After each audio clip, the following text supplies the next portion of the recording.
Namaste students. In last video, I explained different file function. Now, in this video, I am going to explain other functions like variable function, variable length argument function, user defined function, and miscellaneous function. First, I am starting with miscellaneous function. થોડાક જે miscellaneous functions, other functions આપેલા છે એ આપણે જોઈએ છીએ. First one is header function. This function is used when there is a requirement to transfer the page from one web page to another page directly without using link. એટલે કે આપણે કોઈ પણ લિંક આપ્યા વગર એક પેજથી બીજા પેજ ઉપર ટ્રાન્સફર કરવું હોય ત્યારે આપણે હેડર ફંક્શન જે છે એ યુઝ કરી શકીએ છીએ. ઓકે, અહીંયા મેં બે પેજ ક્રિએટ કરીને રાખ્યા છે. Here I created two page. First one page is 63 number header function page and another page is 63 welcome.php page. Okay, for this program, first I open header function page. Here I write header function. Generally અત્યારે મેં ખાલી header function explain કરવા માટે થઈને એક જ line add કરાવડાવી છે header function ની. Otherwise તમારે આખો PHP નો કોડ જે કંઈ આખા પેજનો આવતો હશે એ હશે જ. અને જ્યારે સપોઝ કે કોઈ સબમિટ બટન ઉપર ક્લિક કરતા કે કોઈ પણ રિક્વાયરમેન્ટ હોય ત્યારે આપણે હેડર ફંક્શન યુઝ કરેલું હોય, ઇન બિટવીન આપણે ક્યાંય કોડમાં મૂક્યું હોય તો જ્યારે કોડ કોલ થતો હશે ત્યારે હેડર ફંક્શન કોલ થશે અને એનું આઉટપુટ આપશે. અચ્છા, અત્યારે આપણે એમાં રિક્વાયરમેન્ટ કેવી રીતના હોય છે સેટ કરવાની, એની જે સિન્ટેક્સ છે એ પહેલા હું તમને કહી દઉં. Header in bracket in double quote location is fixed keyword colon apply file name or full path. આપણે પાથ ત્યાં અપ્લાય કરવાનું હોય, સેમ ફોલ્ડર ઉપર છે એટલા માટે આ ફાઇલ જે છે વેલકમ ફાઇલ એ સેમ પાથ ઉપર છે. સો હું રિલેટિવ પાથ અપ્લાય કરું, દેટ મીન્સ કે ખાલી ફાઇલનું નેમ ડોટ એક્સટેન્શન પાસ કરું તો ચાલે. સો મારે અહીંયા ફૂલ પાથ અપ્લાય કરવાની રિક્વાયરમેન્ટ નથી રહેતી. લોકેશન આપણે અપ્લાય કર્યું છે 63 welcome.php. હવે જ્યારે આપણે ઓપન કરાવડાવશું હેડર ફંક્શનની ફાઇલ ત્યારે આપણે જોઈએ એની શું ઇફેક્ટ આવે છે. Okay, here I am opening header function.php file and 63 welcome.php file is now open. એટલે કે જ્યારે આપણે ક્લિક કરીએ છીએ ત્યારે બંને ફાઇલ ઓપન થઈ જાય છે. ફર્સ્ટ હેડર ફંક્શનની ફાઇલ ઓપન થશે, પછી એમાં હેડર ફંક્શન કોલ થશે અને અગેન એ ટ્રાન્સફર કરી દેશે કયા નેક્સ્ટ પેજ ઉપર, એટલે કે welcome.php પેજ ઉપર. આ સરખી રીતે સમજજો, આગળ ઘણીવાર રિક્વાયરમેન્ટ રહેશે તમારે યુઝ કરવાની. આપણે અત્યારે ઓપન કરાવડાવીએ છીએ કયું પેજ, હેડર ફંક્શન. આપણે ફાઇલના નેમથી જ આપણે આઈડેન્ટિફાઈ કરીએ, હેડર ફંક્શન નામની ફાઇલ ઓપન કરાવડાવીએ છીએ કે જે આ ફાઇલ છે એ ઓપન કરે છે. પણ એ ઓપન થતા આપણે એમાં કોડ જે છે એ કયો રાખેલો છે, welcome.php પેજનો. તો એ પેજ ઓપન થાય છે, તો એ પેજ પણ હું અહીંયા ઓપન પહેલા કરી અને શો કરી દઉં. એમાં આપણે શું કોડ રાખ્યો છે, સિમ્પલ છે, echo this is welcome page એટલો આપણે મેસેજ આપ્યો છે. હવે હું આ કમેન્ટમાં રાખી દઉં છું આ લાઈન અને ફરીથી રન કરાવડાવીએ છીએ હેડર function.php ફાઇલ. તો હવે જો હેડર ફંક્શનની જ ફાઇલ ઓપન થાય છે, right.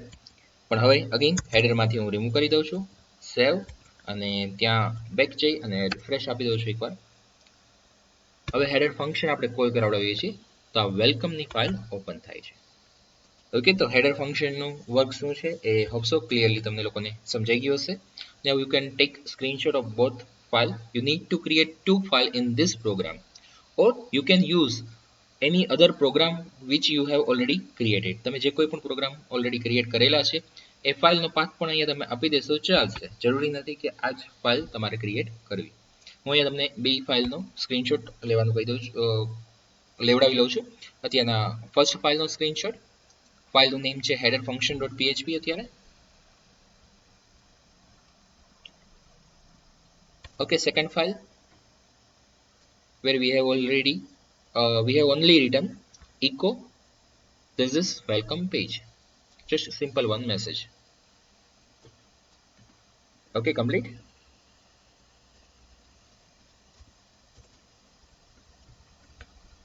Next one,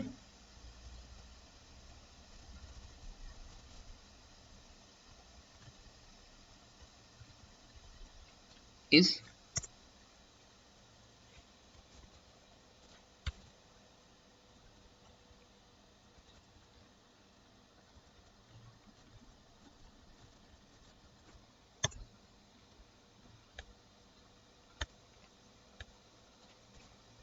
next one is include function. એક include function આવે છે, આપણે એનો કઈ રીતે યુઝ કરીએ અને શું છે એ પહેલા સમજીએ. This function is used to include the file into the other file so that the contents from one file can be accessed into the other file. એટલે કે બીજી ફાઇલનો કન્ટેન્ટ આપણી કરંટ ફાઇલમાં ડિસ્પ્લે કરાવડાવવું હોય તો એના માટે યુઝ થાય છે ઇન્ક્લુડ ફંક્શન. સો આમાં હેડર જેવું નહીં થાય કે હેડરમાં શું થતું હતું કે નેક્સ્ટ ફાઇલ ઓપન થઈ જતી હતી, જ્યારે ઇન્ક્લુડમાં શું થશે, ફાઇલ તો આપણી કરંટ જ ઓપન થશે, સાથે સાથે જે ફાઇલ આપણે ઇન્ક્લુડ કરાવડાવી હશે એ પણ ઓપન થશે. સો અહીંયા મેં ટોટલ 3 ફાઇલ્સ ક્રિએટ કરી છે. લાઈક હું તમને એક એક્ઝામ્પલ આપું છું. આપણે HTML માં એમાં જોઈ ગયા હતા ફ્રેમ સેટ ને જોઈ ગયા હતા કે એમાં ફ્રેમ સેટમાં આપણે પર્ટિક્યુલરલી પહેલા તો અમુક પર્સન્ટેજ વાઇઝ ડિવાઈડ કરી દીધું હોય પેજ, તો એના અમુક પાર્ટમાં આપણે બીજું પેજ ઓપન કરાવડાવતા હતા. તો હવે અહીંયા થોડુંક એનાથી થોડુંક ચેન્જ થાય છે, એનો કન્સેપ્ટ થોડોક ચેન્જ થાય છે. એમાં આપણે પર્ટિક્યુલરલી ફ્રેમમાં આખું પેજ ઓપન કરાવડાવતા હતા, પણ અત્યારે એવું થાય છે કે આપણું પેજ કરંટ પેજ જ રહેશે, આમાં કોઈ ફ્રેમની જેમ કંઈ પાર્ટ કરવાના નથી, પણ આપણે જે ફાઇલ પહેલા કોલ કરાવડાવી હશે એ પહેલા આપણને ડિસ્પ્લે કરશે, પછી આપણો કન્ટેન્ટ ડિસ્પ્લે કરશે અને ત્યાર પછી અગેન જે કંઈ ફાઇલ આપણે કોલ કરાવડાવેલી હશે એ ડિસ્પ્લે કરશે. સો આપણે એક બેટર કે હું તમને અહીંયા એક્ઝામ્પલથી જ એક્સપ્લેન કરું. એક હેડર ફાઇલ છે એ ક્રિએટ કરાવડાવેલી છે, એમાં આપ્યું છે ધીસ ઇઝ હેડર ફાઇલ અને BR ટેગ આપ્યા છે. એવી રીતના એક ફૂટર ફાઇલ ક્રિએટ કરાવડાવેલી છે, ધીસ ઇઝ ફૂટર ફાઇલ, અને આપણું જે મેઇન કન્ટેન્ટ કે જે રન કરાવડાવવાનું છે પેજ એ આપણે આ રાખ્યું છે. હવે હું પહેલા હેડર ફાઇલનું આઉટપુટ અને ફૂટર ફાઇલનું આઉટપુટ તમને શો કરી દઉં છું. First let's check header file output and footer file output. Header ફાઇલનું આઉટપુટ આપણને ધીસ ઇઝ હેડર ફાઇલ એટલું ડિસ્પ્લે થાય છે. ફૂટર ફાઇલનું આઉટપુટ આપણને ધીસ ઇઝ ફૂટર ફાઇલ એ રીતના ડિસ્પ્લે થાય છે. હવે આપણે કન્ટેન્ટ ફાઇલ ડિસ્પ્લે કરાવડાવીએ છીએ. કન્ટેન્ટ ફાઇલમાં આપણે શું કરાવડાવ્યું છે, પહેલા ઇન્ક્લુડ કરાવડાવ્યું છે. કયો પ્રોગ્રામ ઇન્ક્લુડ કરાવડાવ્યો છે, હેડર ફાઇલનો. પ્રોગ્રામ નંબર છે આપણો 64 હેડર અને સેકન્ડ ફાઇલનું નેમ છે 64 ફૂટર. ઇન બિટવીન આપણે કન્ટેન્ટનો એક જસ્ટ ઇકો કરીને અહીં કન્ટેન્ટ આપ્યું છે. રિયલ આપણે વેબસાઇટ બનાવતા હોય ત્યારે તો ઘણો બધો કન્ટેન્ટ વધારે હોય, પણ આપણે અહીંયા ફંક્શન સમજીએ છીએ, આપણો પોઈન્ટ એ છે. સો એક સિમ્પલ ઇકો અને કન્ટેન્ટ એટલો મેસેજ આપ્યો છે. ઓકે, આઉટપુટ આપણે જોઈએ તો જો ત્રણેય ફાઇલનું આઉટપુટ આપણને એક સાથે ડિસ્પ્લે કરે છે. અત્યારના ફાઇલ શો કરે છે, content.php ફાઇલ શો કરે છે. This is header file, A message પણ આવે છે.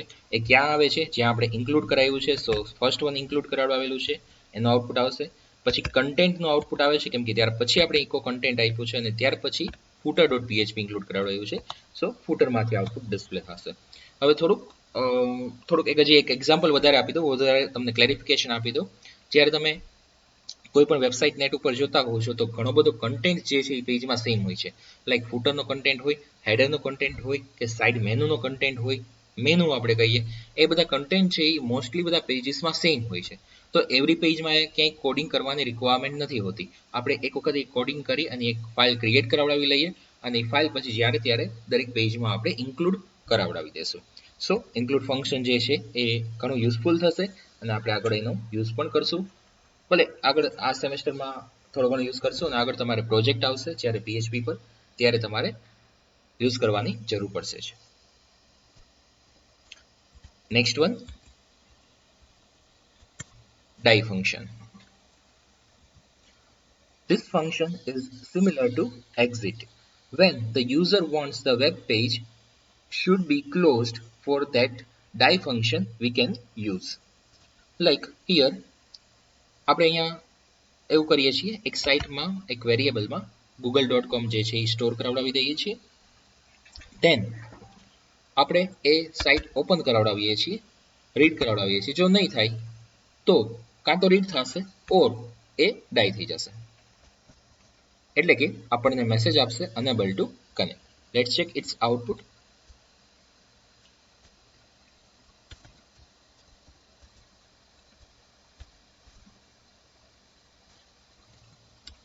ઓકે, આપણને એક વોર્નિંગ આપે છે, એ પરફેક્ટ જ છે, એ વોર્નિંગ એ રીતના આવશે જ. અને અહીંયા આપણને લાસ્ટમાં મેસેજ પણ ડિસ્પ્લે કરે છે enable to connect two http://www.google.com. અત્યારે નેટ સાથે કનેક્ટેડ નથી કમ્પ્યુટર, એટલા માટે આ કનેક્ટ નથી થતું. જો નેટ સાથે કનેક્ટ હોય તો ડાયરેક્ટલી google.com નું પેજ જે છે એ ઓપન કરશે. Next one function is exit function. Name ઉપરથી જ આઈડિયા આવી જાય, એક્ઝિટ કરવા માટે યુઝ કરી શકીએ. This function prints a message and exit the current script. This function is an alias of the die function. આપણે die function ના બદલે પણ યુઝ કરી શકીએ અને exit function જે છે એનાથી exit થઈ જશે. ઓકે, એક્ઝિટમાં આપણે અહીંયા કોલ કરાવડાવેલું છે કે લાઈક google.com પેજ ઓપન ન થાય તો સિમિલર કોડ રાખ્યો છે, તો એક્ઝિટ અને અનેબલ ટુ કનેક્ટ નો મેસેજ શો કરે. આપણે આઉટપુટ જોઈએ તો પણ અત્યારે આપણને એ મેસેજ આવી જ જાય છે અનેબલ ટુ કનેક્ટ. વોર્નિંગ આવશે કેમ કે ફાઇલ ઓપન નથી થતી એટલા માટે. સો એક્ઝિટ ફંક્શન આ રીતે આપણે યુઝ કરી શકીએ. યસ, આપણે પ્રોગ્રામ તમને લોકોને સ્ક્રીનશોટ લેવાનો આગલા પ્રોગ્રામનો એનો રહી ગયો છે, એ હું સ્ક્રીનશોટ લેવડાવી લઉં. 64 નંબરનો જે પ્રોગ્રામ હતો કન્ટેન્ટ, એનો ફર્સ્ટ સ્ક્રીનશોટ, એની સેકન્ડ ફાઇલનો એક સ્ક્રીનશોટ, એટલે કે સેકન્ડ સ્ક્રીનશોટ થશે આપણા માટે આ જ પ્રોગ્રામમાં. હેડર ફાઇલ .php છે એન્ડ ત્યાર પછી ફૂટર .php. આપણે 3 ફાઇલ ક્રિએટ કરવી પડશે. Total we need to create total 3 files for this program. One is content.php, second one is header.php, and third one is footer.php. Then die function, you can take screenshot of this program.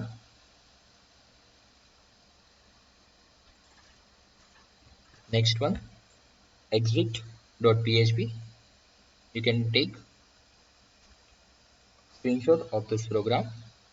જ્યારે આપણે exit કરવું હોય ત્યારે exit function જે છે use કરી શકીએ છીએ. સિમ્પલ આપણે રિક્વાયરમેન્ટ હોય આ તો એક્ઝિટ આ રીતના યુઝ કર્યું છે. અધરવાઇઝ એક્ઝિટની રિક્વાયરમેન્ટ હોય જ્યારે આપણે એક્ઝિટ ફંક્શન કોલ કરશું તો ત્યાર પછીનો કોઈ કોડ જે છે એ કોલ થતો નહીં હોય, ત્યાંથી એક કોડ એક્ઝિટ થઈ જશે. ઓકે, એટલે કે આપણને આઉટપુટ ડિસ્પ્લે કરતું હશે તો ત્યાંથી ને એ કોડ જે છે એક્ઝિક્યુટ કરવાનું સ્ટોપ કરી દેશે અને આઉટપુટમાં એની પહેલા સુધીનું જે કંઈ હશે એક્ઝિટ પહેલા સુધીનું એટલું જ ડિસ્પ્લે કરશે. તો સિમ્પલ તમે એક્ઝિટ બ્રેકેટ્સ અને સેમિકોલન લખી શકો છો. તમારા લોકોને ક્યાંય પ્રોગ્રામમાં એરર આવતી હોય તો કમેન્ટ્સ બધામાં વન લાઇનમાં કમેન્ટ્સ મૂકતા હોય એની બદલે કદાચ એક્ઝિટ કટ અને એક્ઝિટ ટાઈપ કરીને તમારે ચેક કરવું હોય તો પણ ચેક કરી શકો છો અને ત્યાર પછી એને કટ અને પેસ્ટ કરતા પણ તમે રાખી શકો છો. Okay, next one program, next one function is require function. This function is similar to that of the include function except that the require function will generate fatal error if the file is not found and will not execute the remaining code of PHP. એટલે કે આપણે જે આગળનું function જોઈ ગયા include એના જેવું જ ફંક્શન છે require function. ઓકે, અહીંયા પણ આપણે એ જ ફાઇલ એડ કરાવડાવીએ છીએ. ફાઇલનું નેમ પ્રોપર કરી નાખીએ 64, હેડર અને ફૂટર અને ઇકો કરીને કન્ટેન્ટ આપીએ છીએ. ઓકે, અને હવે એનું આઉટપુટ આપણે ચેક કરીએ.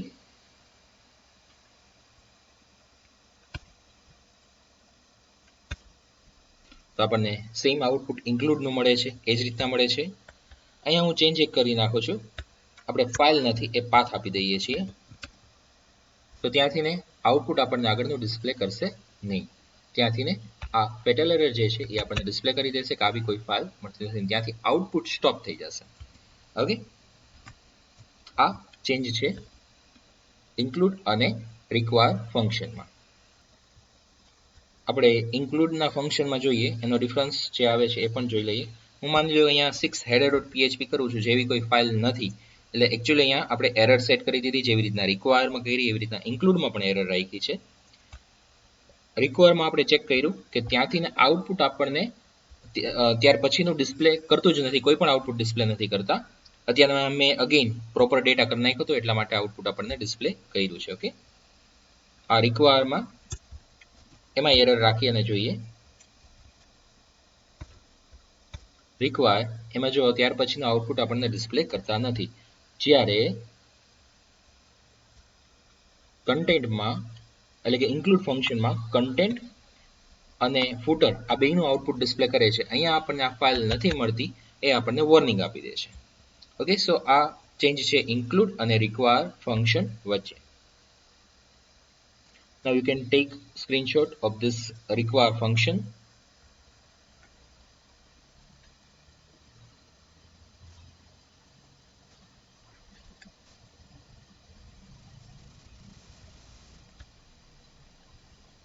Okay, next one function.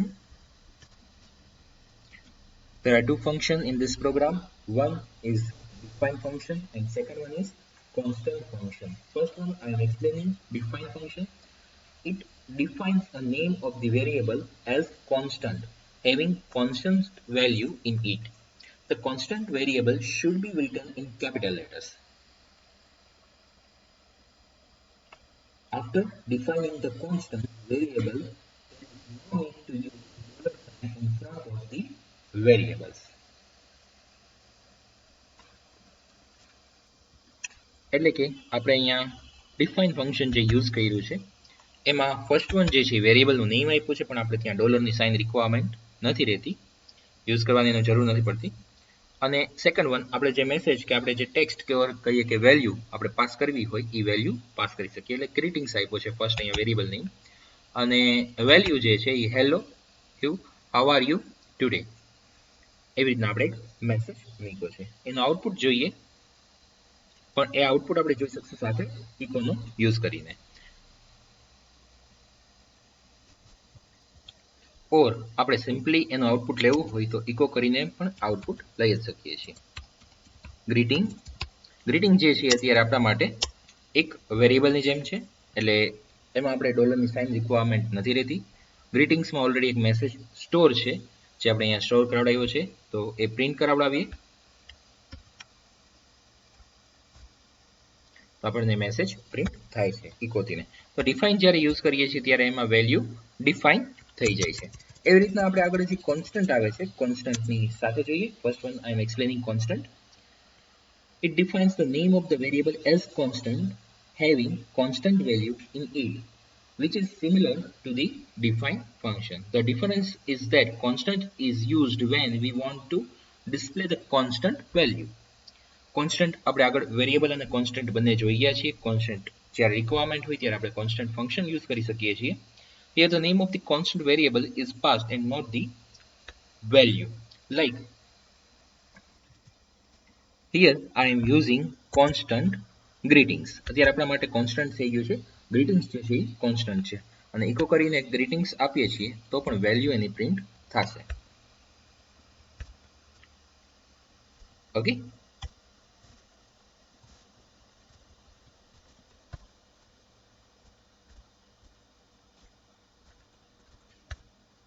now you can take screenshot of this program.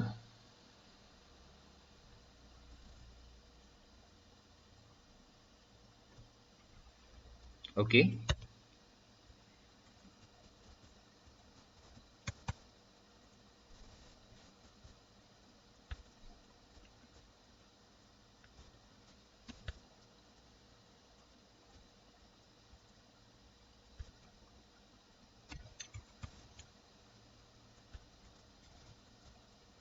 next one program is set.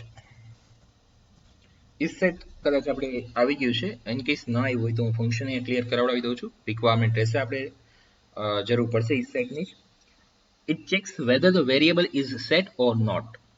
It returns true if the variable is set, else it will return false.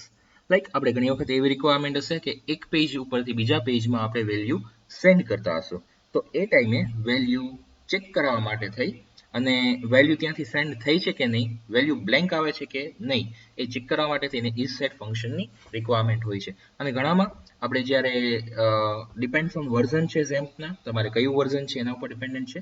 Like તમે લોકોએ બીજા પેજમાંથી આ પેજમાં value એક અધર પેજમાંથી current પેજમાં value લીધી હોય તો એમાં $_get કે $_post નો યુઝ કરો છો, રાઈટ? આ બંને મેથડ જે છે એનો યુઝ કરીએ છીએ વેલ્યુ ગેટ કરાવવા માટે થઈને. અને વેલ્યુ ગેટ કરાવતી વખતે ઘણીવાર વેલ્યુ બ્લેન્ક હોય તો ત્યારે તમને એ લાઇનમાં એરર આપે છે. તો એ ટાઈમે isSet ફંક્શનનો યુઝ કરી શકો છો કે જો વેલ્યુ ગેટ કરાવડાવેલી હોય તો જ ઇકો કરીને વેલ્યુ આપણે પ્રિન્ટ કરાવડાવીએ. અધરવાઇઝ આપણને ત્યાં એરર શો કરશે. ઓકે, અહીંયા આપણે isSet ફંક્શન એક યુઝ કરાવડાવેલું છે. tmp નામનો વેરિયેબલ લીધો કે જેમાં વેલ્યુ બ્લેન્ક રાખી છે. પછી આપણે isSet ફંક્શન જે છે એ યુઝ કર્યું છે અને એમાં tmp વેરિયેબલ પાસ કર્યો છે. એટલે કે જો એમાં વેલ્યુ હશે તો isSet ફંક્શનનું આઉટપુટ શું હશે? બુલિયન વેલ્યુ હશે, એટલે કે ટ્રુ ઓર ફોલ્સ હશે.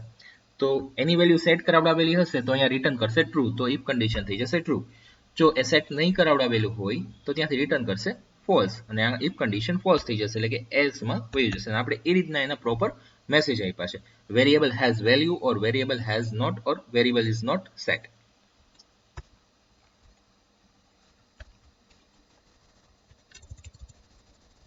Variable has no value. Okay, આપણે એવી રીતના એના મેસેજ આપ્યા છે.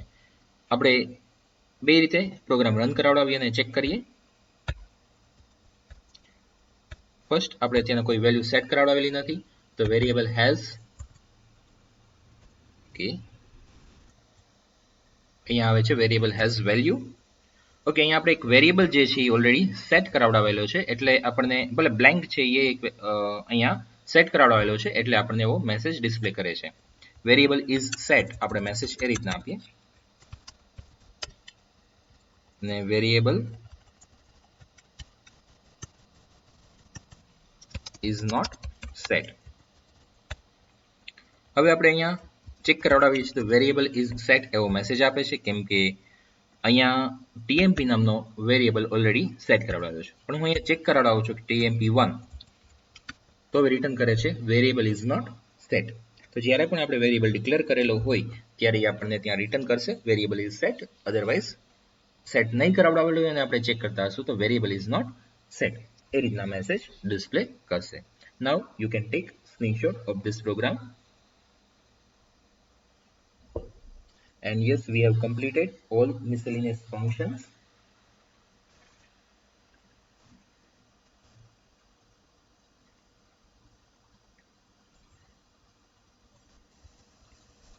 Now I will continue other functions like variable length argument functions and variable function and user defined function in next video. Thank you.